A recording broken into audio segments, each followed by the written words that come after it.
मुफ्ती मोहम्मद शफीउल्लाह के बयानात सुनने के लिए यकीन मुहकम चैनल को सब्सक्राइब करें।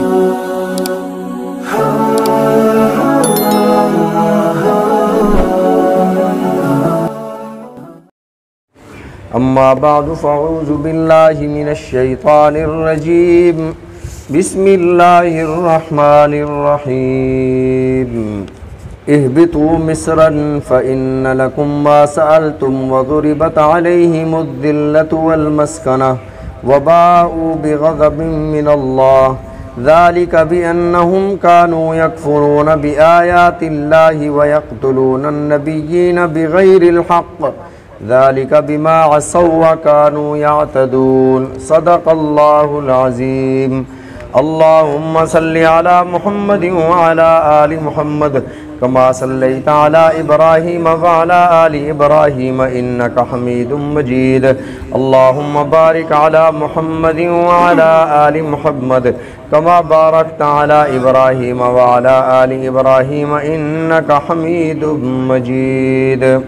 साबक़ा दर्स में अल्लाह रब्बुल इज़्ज़त ने बनी इसराइल का तज़किरा बई तौर फरमाया कि उन्होंने मनो सलवा के होते हुए हज़रत मूसा अलैहिस्सलाम से दरख्वास्त की कि हमारे लिए सब्ज़ियाँ, ककड़ियाँ, थूम, दालें और प्याज वग़ैरह चाहिए जो हम फ़िरौनियों के यहाँ होते हुए खाया करते थे।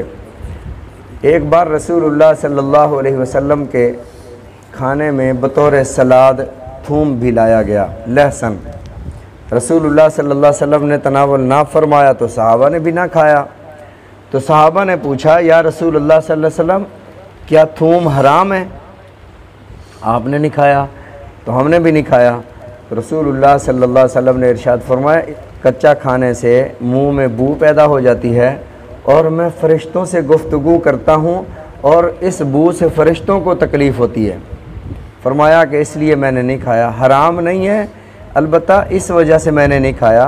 फिर रसूलुल्लाह सल्लल्लाहु अलैहि वसल्लम ने इरशाद फरमाया, कोई ऐसी चीज़ जो आप खाएं और मुंह में बू पैदा हो जाए, ऐसी चीज़ खाकर मस्जिद में जाना जायज़ नहीं है, क्योंकि इससे फ़रिश्तों को तकलीफ़ होती है।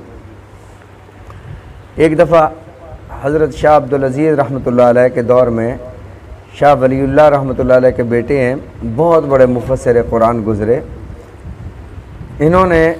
इनके दौर में एक शख्स था, बहुत ही नेक आदमी था। उसको ख्वाब में रसूलुल्लाह सल्लल्लाहु अलैहि वसल्लम की ज़ियारत हुई।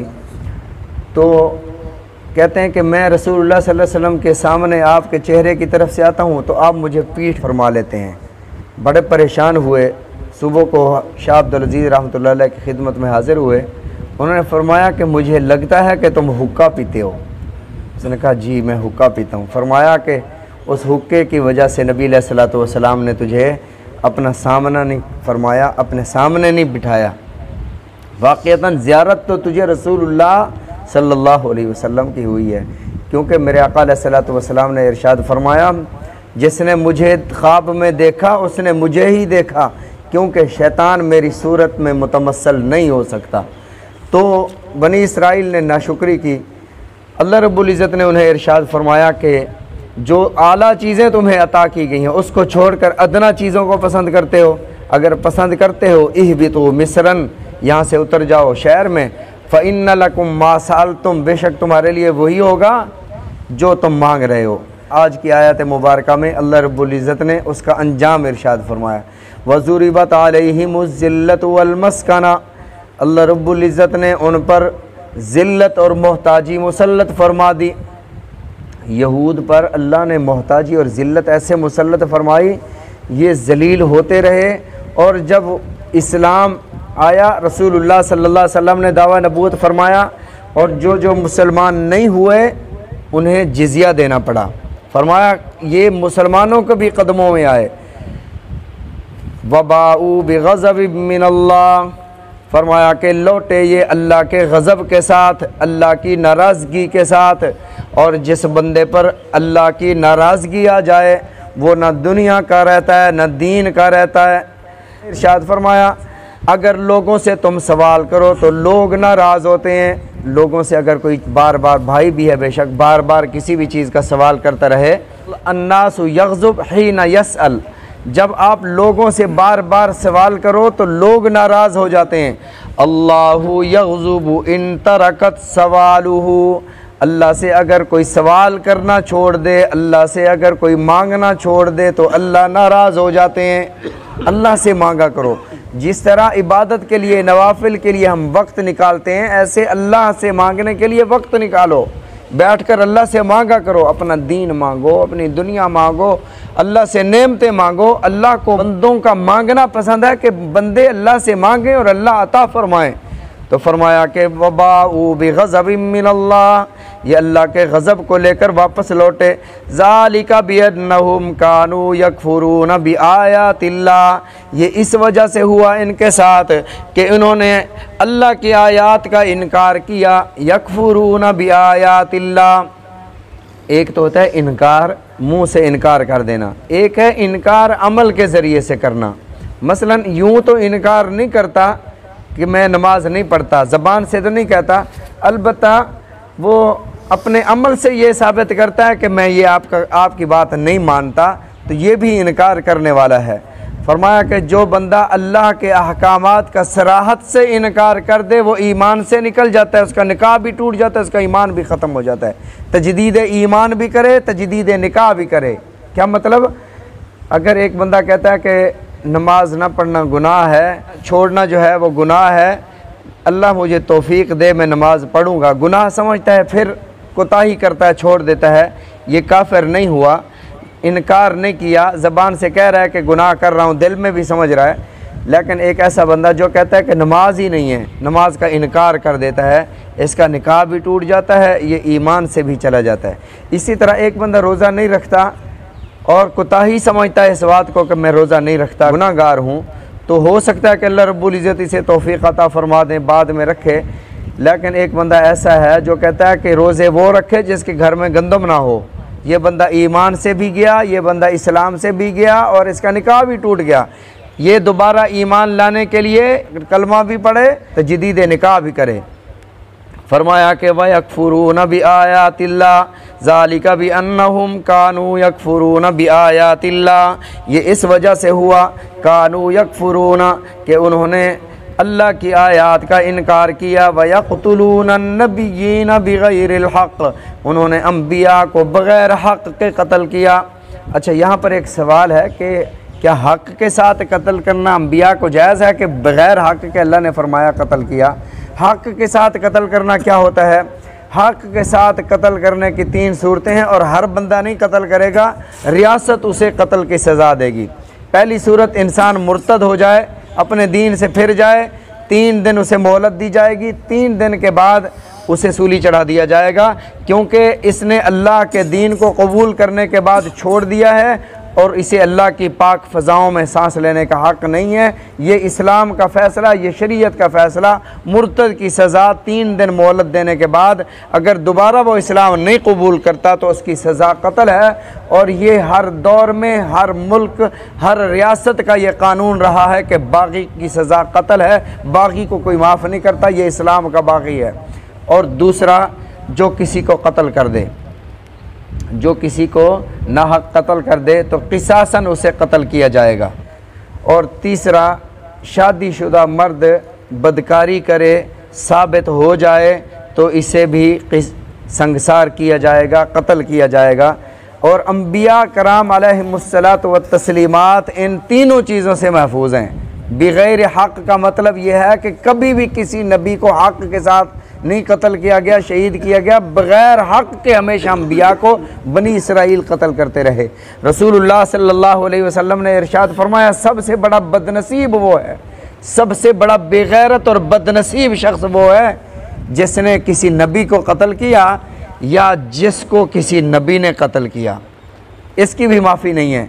फरमाया यक़्तुलून अन्नबिय्यीन बिग़ैरिल हक़, बनी इसराइल में एक एक दिन में 300 अम्बिया कराम अलैहिमुस्सलात व तस्लीमात को शहीद किया।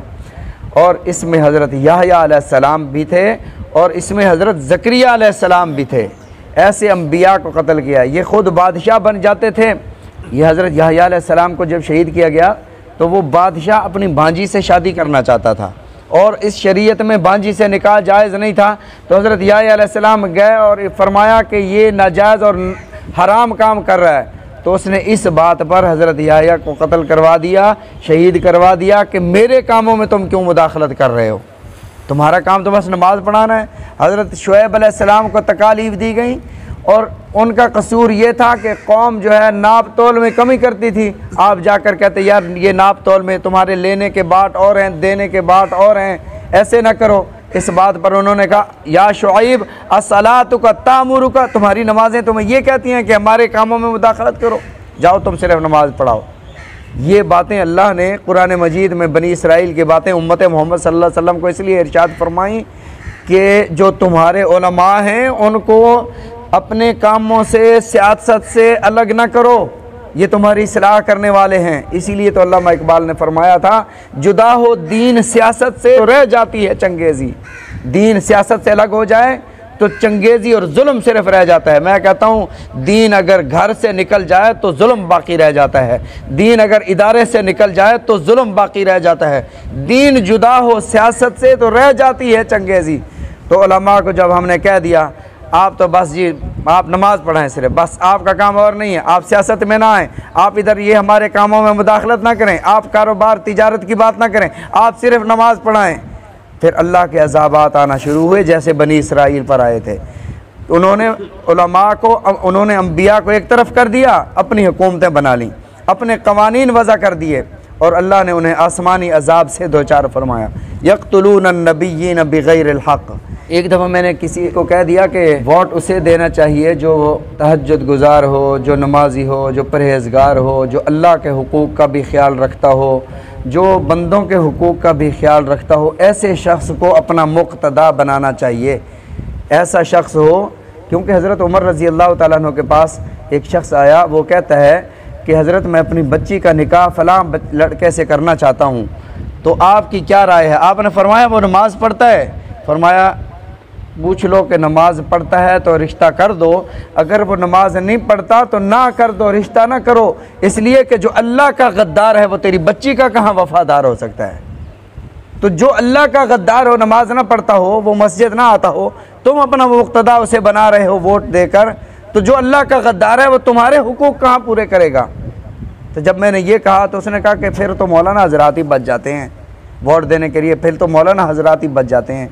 तो मौलाना हजरात को वोट हमने देना नहीं है, मौलाना हजरात को तो हमने सिर्फ नमाज पे लगाया हुआ है कि हमारे मामलात में मुदाखलत ना करो। अल्लाह की तरफ से खैरें तब तक नाजिल होती रहीं जब तक मुसल्ले पर बादशाह भी वही था, इमाम भी वही था और मिंबर पर ख़तीब भी वही था। आप खैरुल कुरून का दौर उठा लें, 110 साल तक सहाबा कराम रिज़वानुल्लाहि अलैहिम अजमाइन बादशाहत भी करते थे, मिंबरों पर खुतबे दिया करते थे, जुमे भी बादशाह पढ़ाता था, नमाजें भी बादशाह पढ़ाता था। तो फरमाया कि यक़्तुलून अन्नबिय्यीन बिग़ैरिल हक़, अंबिया को बग़ैर हक़ के ये कत्ल कर दिया करते थे। ज़ालिका बिमा असव व कानू यातदून, और दूसरी वजह यह थी कि इन्होंने अल्लाह की नाफरमानी की और इन्होंने हद से तजावज़ किया, हद से तजावज़ किया, अपने दायरे से बाहर निकले तो अल्लाह रब्बुल इज़्ज़त ने इन पर अपना अज़ाब नाजिल फरमाया और ज़िल्लत और मस्कनत मोहताजी मुक़द्दर फरमा दी। अल्लाह ताला हम सब को समझने की तौफ़ीक़ अता फ़रमाए, रसूलुल्लाह सल्लल्लाहु अलैहि वसल्लम के फ़रामीन समझने की, अमल करने की तौफ़ीक़ अता फ़रमाए।